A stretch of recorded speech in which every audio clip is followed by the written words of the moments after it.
నమస్కారం, సిటీ వార్తలకు స్వాగతం. ముందుగా ముఖ్యాంశాలు. సీఎం చంద్రబాబు అధ్యక్షతన సిఆర్డీఏ సమావేశం. మంగళగిరికి రాజధాని అమరావతి నుంచి తాగునీరు ఇచ్చేందుకు ప్రభుత్వ అంగీకారం.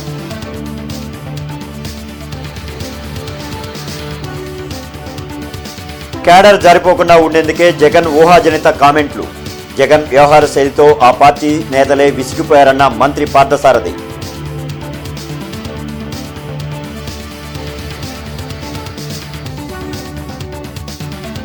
తూర్పులో వేగవంతంగా అభివృద్ధి పనులు. 8 కోట్లతో అభివృద్ధి పనులకు శంకుస్థాపనలు చేసిన ఎమ్మెల్యే నసీర్ అహ్మద్.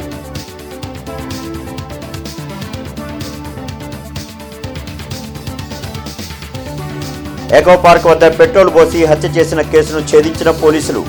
2 నిందితులు అరెస్ట్. వివరాలు వెల్లడించిన సౌత్ డీఎస్పీ పూర్ణచంద్రరావు.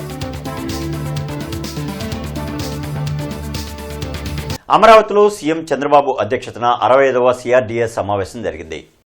మంగళగిరికి రాజధాని అమరావతి నుంచి తాగునీరు ఇచ్చేందుకు ప్రభుత్వం అంగీకరించిందని మున్సిపల్ పరిపాలన పట్టణాభివృద్ధి శాఖ మంత్రి నారాయణ తెలిపారు. ఈ సమావేశంలో తీసుకున్న వివిధ పరిపాలన అనుమతులకు సిఆర్డీఏ ఆమోదం తెలిపింది. ఆ వివరాలను మంత్రి నారాయణ వివరించారు. జనవరి 6 ముందు వరకు లోన్లు తీసుకున్న 2వ దశ భూసేకరణ రైతులకు కూడా రుణమాఫీ వర్తింపచేసేందుకు సీఎం చంద్రబాబు అంగీకారం తెలిపారని మంత్రి నారాయణ వివరించారు. మన మంగళగిరి ఏదైతే కార్పొరేషన్ ఉందో దానికి డ్రింకింగ్ వాటర్ ఇక్కడ సిఆర్డీఐ క్యాపిటల్ సిటీ నుంచి ఇవ్వటానికి 30 MLD ఫ్యూచర్లో కూడా దృష్టిలో పెట్టుకొని రాబోయే 30 yearsలో అక్కడ వచ్చే పాపులేషన్ బట్టి ఒక 30 MLD ఇవ్వటానికి ప్రజెంట్ అయితే వాళ్ళకి 10 MLD కావాలి, ఫ్యూచర్లో 30 MLD కావాలి. ఫ్యూచర్లో వాళ్ళకి యాక్చువల్గా 80 MLD కావాలి. 80 MLD ప్రజెంట్ అయితే 30 MLD కావాలా. ఇక్కడ అమరావతిలో ఏదైతే మనం చేస్తున్న స్టోరేజెస్ అవన్నీ దాని నుంచి ఇచ్చేదానికి యాక్చువల్గా వాళ్ళు రిక్వెస్ట్ చేశారు. ఈచ్ కేఎల్ కూడా 10 రూపీస్ లెక్కన నిర్ణయించి వాళ్ళకి ఇచ్చేదానికి ఈరోజు అథారిటీ యాక్సెప్ట్ చేసింది. అదేవిధంగా డిస్ట్రిక్ట్ కూలింగ్ సిస్టమ్ ఏదైతే ఉందో దానికి యాక్చువల్గా ఒక డ్రాఫ్ట్ మాస్టర్ ప్లాన్ తయారు చేసేదానికి ఈరోజు అథారిటీ సిఆర్డీకి యాక్చువల్గా ఇవ్వటం జరిగింది. మాజీ సీఎం జగన్ వ్యవహార శైలితో వైసీపీ నాయకులతో పాటు క్యాడర్ కూడా విసిగిపోయి ఉన్నారని మంత్రి కొలుసు పార్థసారథి అన్నారు. మీడియాతో కొలుసు పార్థసారథి మాట్లాడుతూ క్యాడర్ చేజారకుండా ఉండేందుకే వారి తృప్తి కోసం జగన్ కొన్ని ఊహాజనిత కామెంట్లు చేస్తున్నారని విమర్శించారు. బెంగళూరులో చల్లదనం వల్ల నిన్నటి వరకు జగన్కు ఎల్నీలో ప్రభావం తెలియలేదా అంటూ సెటైర్ వేశారు. ఎక్కువ కాలం బెంగళూరులో ఉంటున్నందున రాష్ట్ర పరిస్థితులపై జగన్ అవగాహన కోల్పోతున్నారన్నారు. బహుశా ఎల్నీలో ప్రభావాన్ని నిన్నటి వరకు కూడా బెంగళూరులో ఆయనకి చల్లదనం ఉంటుంది కదా, ఎల్నీలో ప్రభావాన్ని అనుభవించినట్లేరు. సడన్గా ఆయనకి గుర్తుకొచ్చి ఎల్నీలో గురించి, ఏదో వర్షపాతం గురించి, లోటు వర్షపాతం గురించి, ఏ జిల్లాలో ఎంత ఉందో ఒక స్టాటిస్టిక్స్ చెప్తానికి ప్రయత్నం చేస్తున్నారు. ఏది ఆగస్టు 26వ తారీఖు జగన్మోహన్ రెడ్డి గారు మీరు చెప్పిన ఈ స్టాటిస్టిక్స్ గురించి మా ముఖ్యమంత్రి గారు, ప్రభుత్వం, అధికారులు ఎప్పటికప్పుడు ప్రజలకి చేరవేస్తూ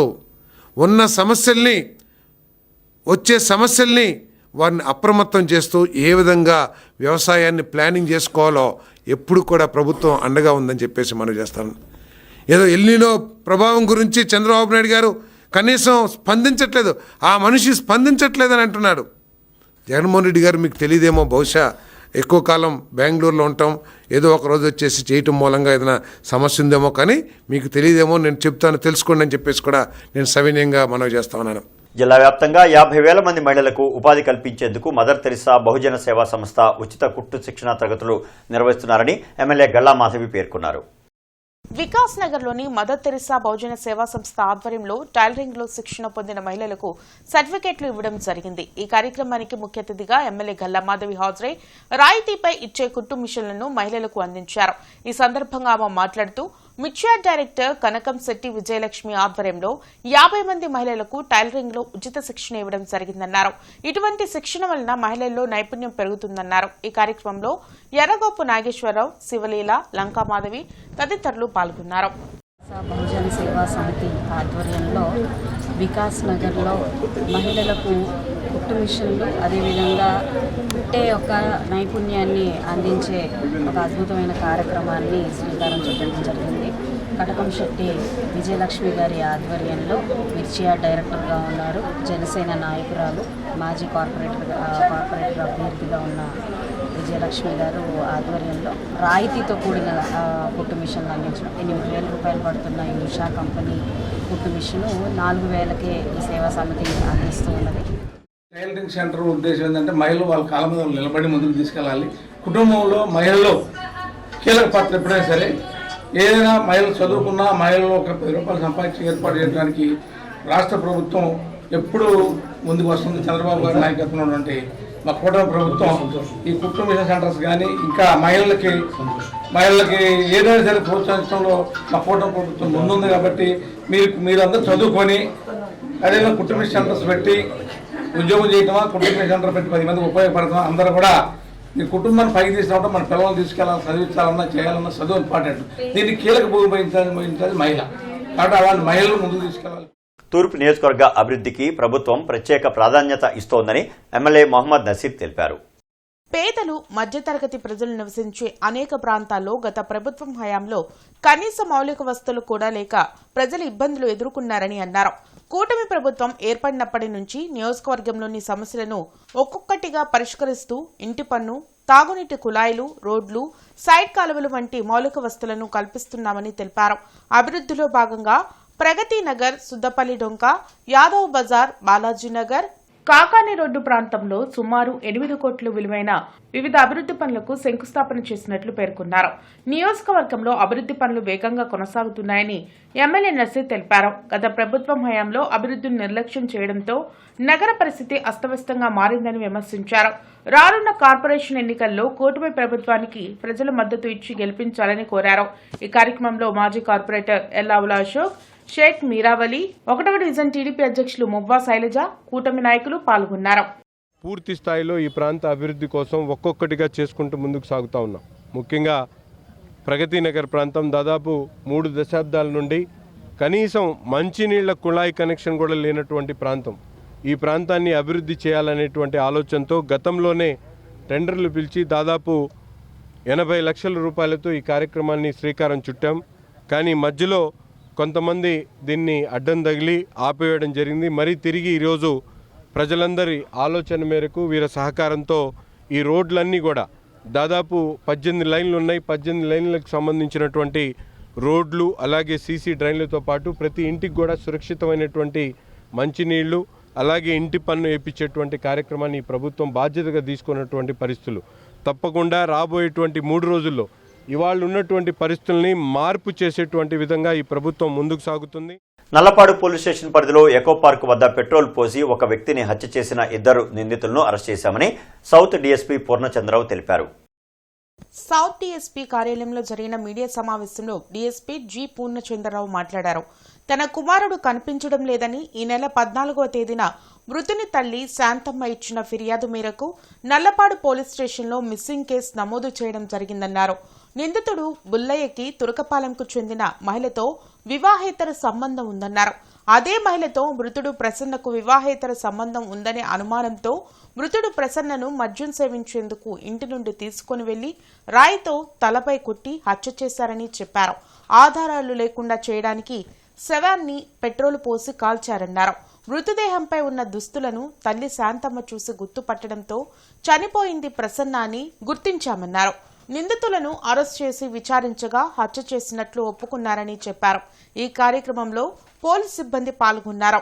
తాకట్లపూరి నాగేశ్వరరావు అలియాస్ బుల్లయ్య అనే అతను మృతుణ్ణి సాయంత్రం 8:30 గంటలకు ఫోన్ చేసి తన వద్దకు పిలిపించుకొని తన యొక్క స్కూటీ మీద ఎక్కించుకొని చిలకలూరుపేట పోవు రోడ్లో వై జంక్షన్ దగ్గరికి తీసుకొని వెళ్ళి అక్కడ తన అన్నయ్యన కాకట్ల వెంకటయ్య అలియాస్ పులిని తీసుకొని ముగ్గురు కలిసి స్కూటీ మీద బయలుదేరి తురకపాలెం దగ్గర ఎకో పార్క్ దగ్గర జనచైతన్య ప్లాట్లోకి తీసుకొని వెళ్ళి అక్కడ మృతుని బాగా మద్యం సేవింపజేసి అతన్ని తల మీద బండరాయి పెట్టి కొట్టి మోది చంపేసి ఆ స్కూటీలో ఉన్న పెట్రోల్ తీసుకొని తగలబెట్టారు.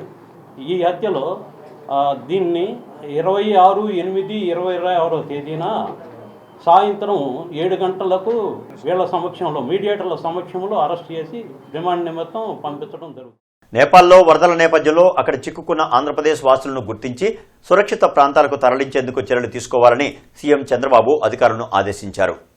నేపాల్లో ఏపీకి చెందిన ఎవరైనా విపత్తుల్లో చిక్కుకున్నారా అనే దానిపై ప్రభుత్వం సమాచారం సేకరిస్తోంది. కేంద్ర ప్రభుత్వంతో సమన్వయం చేసుకుంటూ బాధిత యాత్రికులకు అవసరమైన సహాయాన్ని అందించాలని సీఎం చంద్రబాబు సూచించారు. ఢిల్లీలోని ఏపీ భవన్లో ప్రత్యేకంగా కంట్రోల్ రూమ్ ఏర్పాటు చేసి పరిస్థితిని పర్యవేక్షిస్తున్నారు.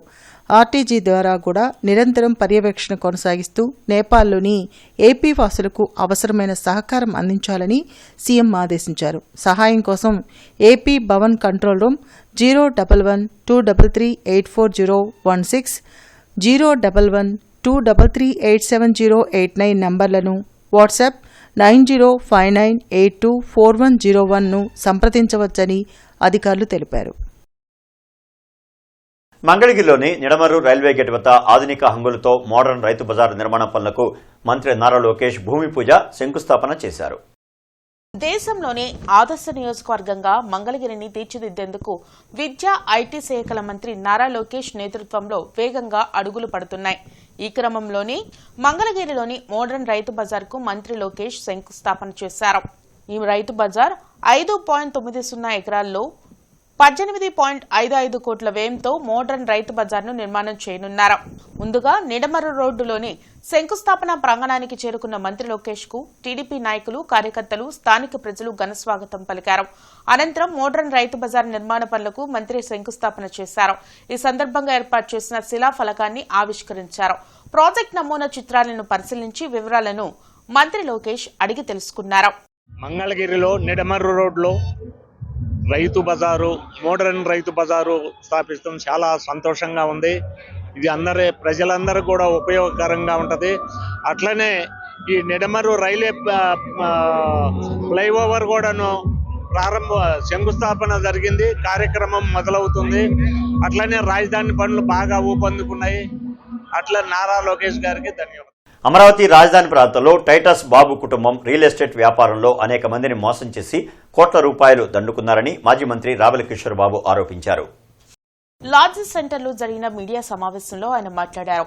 రాజధాని ప్రాంతంలో భూములు కొనిపెడతామని నమ్మించి పిడపర్తి టైటస్ బాబు ఎంతో మంది వద్ద కోట్ల రూపాయలు తీసుకుని తన బంధువుల పేరుతో 30 ఎకరాలు కొనుగోలు చేశారని చెప్పారు. అదేమని అడిగితే కొందరికి నకిలీ విక్రయ పత్రాలు ఇచ్చారని తెలిపారు. ఆ క్రమంలోనే సిఐడి అధికారులు కేసులు నమోదు చేయడంతో తన కుటుంబ సభ్యులతో కలిసి హైదరాబాద్ పారిపోయారని అన్నారు. 2022లో టైటస్ బాబు చనిపోగా తన భార్య, పిల్లలు మరలా మంగళగిరి వచ్చి 2026లో మరో భూ కుంభకోణానికి తెరతీశారని చెప్పారు. అందుకే ముఖ్యమంత్రి చంద్రబాబు నాయుడు, మంత్రులు లోకేష్, నారాయణకు, పోలీసు ఉన్నతాధికారులకు లిఖితపూర్వక ఫిర్యాదులు చేస్తామని రావెల కిషోర్ బాబు చెప్పారు. అయితే మాజీ మంత్రి రావెల కిషోర్ బాబు భార్య శాంతి జ్యోతి కూడా దాదాపు 4.5 కోట్లు మోసపోవడం జరిగిందని అన్నారు. 2014లో రాజధాని ప్రకటించిన తర్వాత మంగళగిరిలో ఈ భూ కుంభకోణాలు మొదలయ్యాయి. నేను మంత్రిగా ఉన్న రోజుల్లో 2014 తర్వాత ఆనాటి ఉమ్మడి జిల్లా రిజిస్ట్రేషన్ అండ్ స్టాంప్స్ రిజిస్ట్రార్ అయినటువంటి చావలి బాలస్వామి అనే అధికారి అండదండలతో మంగళగిరిలో ఒక భూమాఫియా మమ్మల్ని పెద్ద ఎత్తున మోసం చేసింది. అందులో ముఖ్యంగా పిడపర్తి టైటస్ బాబు అనేటువంటి ఒక పేద రియల్ ఎస్టేట్ వ్యాపారి టైటస్ బాబు మంగళగిరిలో అతను ఒకప్పుడు ఎస్టీడీ బూత్ తోటి తన జీవితాన్ని ప్రారంభించాడు. ఇవాళ అతని ఆస్తులు కోట్ల రూపాయల ఆస్తులు, భవనాలు, కార్లు, బ్యాంక్ బ్యాలెన్స్లు, ఫిక్స్డ్ డిపాజిట్లు, విలాసవంతమైనటువంటి జీవితం. ఇది చాలదన్నట్లు ఎంతోమందిని కోట్లాది రూపాయలు వసూలు చేసి భూములు కొంటాను అని చెప్పేసి కొనకుండా మోసం చేసిందే కాకుండా మరొక కుంభకోణాన్ని ఈ టైటస్ బాబు చేయడం జరిగింది. నగరాల్లోని శారదా స్కూల్లో పిట్టా చలపతిరావు చారిటబుల్ ట్రస్ట్ ఆధ్వర్యంలో ఉచిత మెగా వైద్య శిబిరం ఏర్పాటు చేశారు. ఈ సందర్భంగా Sharada school director P Bharativani, principal R M Dasu మీడియాతో మాట్లాడారు. దైనందిన జీవితంలో తమ ఆరోగ్యాలను నిర్లక్ష్యం చేస్తున్న విద్యార్థులకు, అధ్యాపకులకు వైద్యం అందించేందుకు స్కూల్లో మెగా వైద్య శిబిరం ఏర్పాటు చేయడం జరిగిందన్నారు. ఈ వైద్య శిబిరంలో విద్యార్థుల తల్లిదండ్రులు, ఉపాధ్యాయులు అన్ని రకాల వైద్య పరీక్షలు చేయించుకున్నారని తెలిపారు. ప్రతి సంవత్సరం పిట్టా చలపతిరావు చారిటబుల్ ట్రస్ట్ ఆధ్వర్యంలో వైద్య శిబిరం ఏర్పాటు చేస్తున్నామని చెప్పారు. ఈ కార్యక్రమంలో doctor Mounika, doctor Likhitha, doctor Nagendrababu, doctor Bhavitha, doctor Sivasankar తదితరులు పాల్గొన్నారు. శారదా స్కూల్లో శ్రీ పిట్టా చలపతిరావు చారిటబుల్ ట్రస్ట్ తరఫున మెగా హెల్త్ క్యాంప్ జరుగుతుంది. ఫ్రీ మెగా హెల్త్ క్యాంప్ జరుగుతుంది. Orthopaedic and general physician, dental, ophthalmologist and dermatologist వీళ్ళంతా వచ్చేస్తున్నారు. ఈసీజీలు అవన్నీ జరుగుతూ ఉన్నాయి. పిల్లలకి కామన్గా వచ్చేటువంటి ప్రాబ్లమ్స్ స్టూడెంట్స్ చూపించడం జరిగింది. టీచర్స్ హెల్దీ ఉంటేనే పిల్లలని బాగా తీర్చిదిద్దగలుగుతారు. ఈ టీచర్ హెల్దీగా ఉంటేనే సొసైటీ కూడా బాగుంటుంది. కాబట్టి టీచర్ హెల్త్ మాకు ఇంపార్టెంట్. కాబట్టి టీచర్స్ అందరికీ కూడా ఈసీజీ తీపించడం, జనరల్ ఫిజిషియన్ చూపించడం, వాళ్ళకి ఏ ప్రాబ్లమ్స్ ఉన్నాయో అవన్నీ చూపించడం జరుగుతుంది. జనరల్గా రెగ్యులర్గా మనం మనకున్న హెల్త్ సమస్యల్ని పట్టించుకోకుండా జనరల్ లైఫ్లో వెళ్ళిపోతూ ఉంటాం. దానికోసం అని చెప్పేసి శారదా స్కూల్ మేనేజ్మెంట్ వారు ఈ కార్యక్రమాన్ని నిర్వహించారు. పిల్లల్లో రెగ్యులర్గా ఉండేటటువంటి సమస్యల్ని గుర్తించి బెస్ట్ స్పెషల్ డాక్టర్స్ చేత ఈ మెడికల్ క్యాంప్ ఆర్గనైజ్ చేయడం జరిగింది. శ్రీ ప్రతిమ సూపర్ స్పెషాలిటీ హాస్పిటల్ వారిచే మనం వాళ్ళ యొక్క కోఆపరేషన్తో ఈ మెడికల్ క్యాంప్ని నిర్వహించడం జరిగింది. దీంట్లో మనకి డాక్టర్ మౌనిక గారు, డాక్టర్ లిఖిత గారు, డాక్టర్ నాగేంద్రబాబు గారు, డాక్టర్ భవిత గారు ఈ మెడికల్ క్యాంప్లో పార్టిసిపేట్ చేశారు. వారందరికీ కూడా మా స్కూల్ తరపున నేను ప్రత్యేక ధన్యవాదాలు తెలియజేస్తాను. గుంటూరు నగరంలో అసంపూర్తిగా ఉన్న అంబేద్కర్ భవన నిర్మాణ పనులను జిల్లా కలెక్టర్ సాయికాంత్ వర్మ ఈరోజు పరిశీలించారు. 2 అంతస్తుల భవనాన్ని మొత్తాన్ని కలయితిరిగి పరిశీలించిన కలెక్టర్ సాయికాంత్ వర్మ భవన నిర్మాణ ప్రస్తుత పరిస్థితిని క్షుణ్ణంగా పరిశీలించారు. భవనంలోని వివిధ విభాగాలు, నిర్మాణ పనుల పురోగతి, ఇంకా చేపట్టాల్సిన పనులను పరిశీలించి సంబంధిత అధికారులతో వివరాలు అడిగి తెలుసుకున్నారు. అంబేద్కర్ భవనాన్ని పూర్తి స్థాయిలో వినియోగంలోకి తీసుకువచ్చే విధంగా అవసరమైన చర్యలపై అధికారులతో చర్చించారు. అనంతరం అంబేద్కర్ భవన్ పక్కన ఉన్న బుద్ధశ్రీ ఆర్కియాలజికల్ మ్యూజియాన్ని జిల్లా కలెక్టర్ ఆసక్తిగా తిలకించారు. మ్యూజియంలోని చారిత్రక, పురావస్తు ప్రాధాన్యత కలిగిన అంశాలను పరిశీలించి వాటి వివరాలను సంబంధిత అధికారులను అడిగి తెలుసుకున్నారు. ఆంధ్రప్రదేశ్ తెలుగు మరియు సంస్కృత అకాడమీ, కేంద్రీయ సంస్కృత విశ్వవిద్యాలయం సంయుక్త ఆధ్వర్యంలో శారదా నికేతన్ పాఠశాలలో సంస్కృత సప్తాహ మహోత్సవ కార్యక్రమం జరిగింది. బ్రాడీపేటలోని శారదానికేతన్ పాఠశాలలో జరిగిన సంస్కృత సప్తాహ మహోత్సవానికి తెలుగు సంస్కృత అకాడమీ చైర్మన్ ఆర్డి విల్సన్ ముఖ్య అతిథిగా హాజరయ్యారు. అనంతరం మాజీ మంత్రి డొక్కా మాణిక్యవరప్రసాద్, ఏఎన్యూ ఆచార్య పి వరప్రసాదమూర్తితో కలిసి జ్యోతి ప్రజ్వలన చేసి కార్యక్రమాన్ని ప్రారంభించారు. ఈ సందర్భంగా పలువురు వక్తలు మాట్లాడుతూ శ్రావణ పౌర్ణమి రోజున సంస్కృత దినోత్సవంగా రాష్ట్ర వ్యాప్తంగా జరుపుకుంటున్నామని తెలిపారు. అనంతరం పలువురు పండితులను ఘనంగా సత్కరించారు. ఈ కార్యక్రమంలో deputy director P Kotiratnam, doctor Lakshmikumara Saraswati, doctor Shravanananda Prasad, Dikshitulu, Siripurapu Sridhar, ఇతర పండితులు, విద్యార్థులు పాల్గొన్నారు. ప్రజల్లో లేదు. ఎందుకు లేదంటే నా ఉపాధి లేదు. ఏ భాషలో అయితే ఉపాధి ఉంటుందో ఆ భాష నిలబడుతుంది. ఏ భాషలో ఉపాధి లేదు ఆ భాష సరే. ఈ మధ్య ఒక వారం క్రితం భాష దినవుతుంది. ప్రపంచ భాష, యునెస్కో భాష. ఈనాడు ఎడిటోరియల్ ఈ వారంలో వచ్చింది. ఎడిటోరియల్ ప్రపంచంలో చాలా భాషలు చనిపోతాం, ఎగ్జిట్ అయిపోతాం. కొన్ని భాషలు మాట్లాడడం ఒక్కలే లేదు. ఇంకా ఆ భాష ఆయన తర్వాత ఎవరు లేదు. అలాంటి భాషలు ఉన్నాయి. అలాంటి యూనివర్సిటీ కూడా చేయించుకోవడం అంటే దాని పీఠాలు ఆయన తర్వాత ఆయన పోతే ఆ భాష నేర్చుకునేవాడు ఎవరికి అయితే సంస్కృత. గత పాలకుల నిర్లక్ష్యం కారణంగా తెలుగు భాషా అకాడమీ ఆదరణ కోల్పోయిందని తెలుగు సంస్కృత అకాడమీ అధ్యక్షులు ఆర్డి విల్సన్ ఆరోపించారు. బ్రాడీపేటలోని శారదానికేతన్లో జరిగిన సంస్కృత సప్తాహ మహోత్సవానికి ముఖ్య అతిథిగా ఆయన హాజరై ప్రసంగించారు. సంస్కృతం రాని వారికి అకాడమీ అధ్యక్ష పదవి ఏంటని లక్ష్మీ పార్వతి ప్రశ్నించారని అన్నారు. పదవి చేపట్టాలంటే భాష రానవసరం లేదని, దానిపై అవగాహన ఉంటే సరిపోతుందన్నారు. ప్రస్తుత పరిస్థితుల్లో సంస్కృత భాష ఆదరణ లేకుండా పోయిందని ఆవేదన వ్యక్తం చేశారు. సంస్కృత భాష మృత భాష కాదని అమృత భాష అని కొనియాడారు. తెలుగు అకాడమీ ఇస్తాము అన్నారు. అయితే కొడితే గాలిలో పడ్డట్టు పొట్లో పడ్డట్టు అకాడమీకి నాకు అవకాశం ఇచ్చింది. వస్తుంది సగం సంఘం కోసం మనుషులు నిర్ణయించలేరేమో. దురదృష్టం ఏంటంటే అధికార భాషా సంఘానికి 14 కుర్చీలు కట్టారు, ఒక అటెండర్ కట్టారు, 2 ఉద్యోగులు కట్టారు. నేను మా టీచర్ గారికి ఒక వెహికల్ పెట్టించాను, మాట్లాడడం సాయం ఇచ్చాను. తర్వాత ఆయన అడ్డగన్నమాట. అంటే అత్యంత దారుణ పరిస్థితుల్లో అధికార భాషా సంఘం ఆ విధంగా ఉండిపోవడానికి కారణం గత పాలన నిర్లక్ష్యం అయితే అయ్యిండవచ్చు. కానీ ఏం చెప్పాలంటే ఈరోజు తెలుగు భాష అంతరించిపోయే డైనోసార్ లాగా ఉందని చెప్పడానికి నేను ఏమాత్రం సందేహించలేదు. ఎందుకంటే ఈరోజు 90% పాఠశాలల్లో తెలుగు లేదు. ప్రపంచంలో 4000 భాషలు ఉన్నాయి.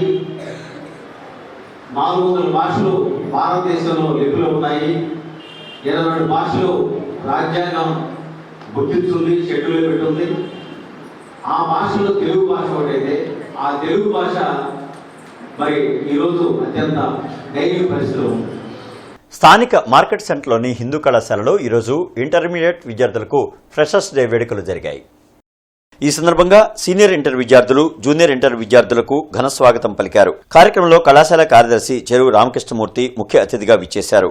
ఈ సందర్భంగా చెరువు రామకృష్ణమూర్తి మాట్లాడుతూ తమ కళాశాలలో క్రమశిక్షణతో పాటు విలువలతో కూడిన విద్యను అందిస్తున్నామని తెలిపారు. కళాశాల ప్రిన్సిపల్ డాక్టర్ విశ్వం మాట్లాడుతూ విద్యార్థులందరూ కష్టపడి చదివి ఉన్నత స్థానాన్ని అధిరోహించాలని కోరారు. కళాశాల ఇంటర్మీడియట్ ఇన్ఛార్జి డాక్టర్ మంజుశ్రీ మాట్లాడుతూ ఇలాంటి ఫ్రెషర్స్ డే లాంటి కార్యక్రమాల ద్వారా విద్యార్థుల మధ్య స్నేహపూర్వక వాతావరణం ఏర్పడుతుందని, గడిచిన 4 సంవత్సరాల నుంచి తమ కళాశాల ఇంటర్మీడియట్ విభాగం పరీక్షల్లో అద్భుత ఫలితాలను సాధించుతున్నామని డాక్టర్ మంజుశ్రీ తెలిపారు. కార్యక్రమంలో కళాశాల vice principal doctor Venu, intermediate అధ్యాపక మరియు అధ్యాపకేతర సిబ్బంది, విద్యార్థులు పెద్ద ఎత్తున పాల్గొన్నారు. కార్యక్రమంలో విద్యార్థులు ప్రదర్శించిన నృత్యాలు చూపలను అమితంగా ఆకర్షించాయి. జూనియర్ ఇంటర్ వాళ్ళందరూ గృహప్రవేశం చేసినందుకు అందరికీ వెల్కమ్ చెప్తూ, మోస్ట్ వెల్కమ్ అందరికీ కూడా. అలాగే మీరందరూ జూనియర్స్, సీనియర్స్ అందరూ కూడా కాలేజ్లో ఉన్నటువంటి లెక్చరర్స్కి, టీచర్స్ని రెస్పెక్ట్ చేస్తూ, అలాగే జూనియర్స్ సీనియర్స్ని రెస్పెక్ట్ చేయాలి, సీనియర్స్ జూనియర్స్తో స్నేహభావంగా ఉండాలి. అలాంటి వాతావరణంలో మనం ముందుకు వెళ్ళాలని కోరుకుంటూ, so today is yours day. ఈరోజు ఈ కల్చరల్ ప్రోగ్రామ్స్ ఇవన్నీ కూడా బాగా ఎంజాయ్ చేస్తూ అదొక మంచి మెమరబుల్గా ఉండాలని కోరుకుంటూ ఆల్ ద బెస్ట్. దివ్యాంగులకు, ఉద్యోగులకు, ఎస్సీ ఎస్టీలకు ప్రత్యేక గ్రీవెన్స్ ను శనివారం నిర్వహిస్తున్నట్లు కలెక్టర్ సీఎం సాయికాంత్ వర్మ తెలిపారు. ఈ మేరకు ఒక ప్రకటనను విడుదల చేశారు. ప్రత్యేక గ్రీవెన్స్ ఉదయం 10 గంటల నుంచి జిల్లా కలెక్టర్ ప్రాంగణంలోని ఎస్ఆర్ శంకరన్ సమావేశ మందిరంలో జరుగుతుందని చెప్పారు. జిల్లా అధికారులు అందరూ హాజరు కావాలని కలెక్టర్ ఆదేశించారు. జీఎంసీ కార్యాలయంలోని కమిషనర్ ఛాంబర్లో స్థానిక సంస్థల ఎన్నికల నిర్వహణ ఏర్పాట్లపై సమావేశం జరిగింది. ఈ సందర్భంగా కమిషనర్ మయూర్ అశోక్ మాట్లాడుతూ నగరపాలక సంస్థ ఎన్నికల నిర్వహణకు అన్ని విధాలుగా అధికారులు సిద్ధంగా ఉండాలని, పోలింగ్ కేంద్రాల్లో మౌలిక వసతులపై నివేదిక ఇవ్వాలని ఆదేశించారు. గుంటూరు పశ్చిమ నియోజకవర్గ టీడీపీ కార్యాలయంలో మహిళా గ్రీవెన్స్ డే సందర్భంగా మహిళల నుంచి అర్జీలను ఎమ్మెల్యే గల్లా మాధవి స్వీకరించారు. గుంటూరు పశ్చిమ నియోజకవర్గ టీడీపీ కార్యాలయంలో ప్రత్యేకంగా నిర్వహించిన మహిళా గ్రీవెన్స్ డే కార్యక్రమంలో వివిధ సమస్యలతో వచ్చిన మహిళల నుండి ఎమ్మెల్యే గల్లా మాధవి ప్రత్యక్షంగా అర్జీలు స్వీకరించారు. మహిళలు స్వేచ్ఛగా సమస్యలు చెప్పుకునే వాతావరణం ఇవ్వడం మా ధ్యేయమని, వచ్చిన సమస్యలను ఒక నిర్ణీత సమయంలోపు పరిష్కరించి మహిళలకు అండగా నిలుస్తామని ఆమె తెలిపారు. గుంటూరు మెడికల్ కాలేజీలో నిర్మాణంలో ఉన్న ఎంఎస్యూను కమిషనర్ మయూర్ అశోక్ పరిశీలించి పెండింగ్ పనుల పూర్తిపై సంబంధిత అధికారులకు తగు ఆదేశాలు జారీ చేశారు. ఈ సందర్భంగా కమిషనర్ మాట్లాడుతూ ప్రజల ఆరోగ్యాన్ని పరిరక్షించడంలో భాగంగా వ్యాధులను ముందుగానే గుర్తించడానికి ఎంఎస్యూల పాత్ర ఎంతో కీలకమని అన్నారు. నేటి మిర్చి ధరలు ఇలా ఉన్నాయి. నాన్ ఏసీ మిర్చి ధరలు: కామన్ వెరైటీ 334 రకం మినిమం 15,500, మ్యాక్సిమం 26,000, మోడల్ 24,500 రూపాయలు. Number 5 minimum 15,000 maximum 24,000 model 23,000. 341 రకం మినిమం 16,000 మ్యాక్సిమం 25,000 మోడల్ 24,500 రూపాయలు. స్పెషల్ వెరైటీ తేజ రకం మినిమం 15,000 మ్యాక్సిమం 22,000 మోడల్ 21,500 రూపాయలు. Byadgi 355 minimum 15,000 maximum 25,500 model 25,000. Devanur deluxe minimum 15,000 maximum 22,000 model 21,500 రూపాయలు. ఆర్మూర్ రకం మినిమం 15,500 మ్యాక్సిమం 22,000 మోడల్ 21,000. ఏసీ మిర్చి ధరలు. కామన్ వెరైటీ 334 రకం minimum 18,000 maximum 27,500 model 26,500. Number 5 minimum 18,000 maximum 25,000 model 24,000. 341 రకం మినిమం 18,000 మ్యాక్సిమం 25,500 మోడల్ 24,500 రూపాయలు. స్పెషల్ వెరైటీ తేజ రకం minimum 17,500 maximum 22,500 model 22,000. Byadgi 355 minimum 18,500 maximum 27,000 model 26,000. Devanur deluxe minimum 18,000 maximum 25,000 model 24,500 రూపాయలు. మిర్చి తాలుకాయ కామన్ వెరైటీ 334 రకం minimum 8,500 maximum 15,000 model 14,000. Number 5 minimum 8,000 maximum 14,000 model 13,500 రూపాయలు. 341 రకం minimum 8,500 maximum 14,500 model 13,500 రూపాయలు. స్పెషల్ వెరైటీ తేజ రకం మినిమం 8,000 మ్యాక్సిమం 14,500 మోడల్ 13,500 రూపాయలు. బడిగి మినిమం 8,500 మ్యాక్సిమం 14,700 మోడల్ 14,200 రూపాయలు. వార్తలు ముగించే ముందు ముఖ్యాంశాలు మరొకసారి. సీఎం చంద్రబాబు అధ్యక్షతన సిఆర్డీఏ సమావేశం. మంగళగిరికి రాజధాని అమరావతి నుంచి తాగునీరు ఇచ్చేందుకు ప్రభుత్వ అంగీకారం.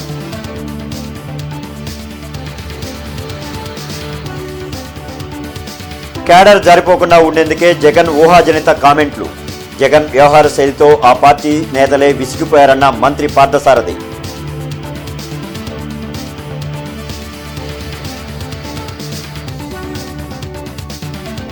తూర్పులో వేగవంతంగా అభివృద్ధి పనులు. 8 కోట్లతో అభివృద్ధి పనులకు శంకుస్థాపనలు చేసిన ఎమ్మెల్యే నసీర్ అహ్మద్.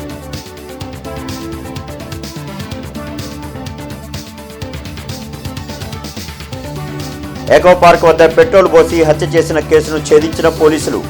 2 నిందితులు అరెస్ట్. వివరాలు వెల్లడించిన సౌత్ డీఎస్పీ పూర్ణచంద్రరావు. ఇక ఈ వార్తలు ఇంతటితో సమాప్తం. నమస్కారం.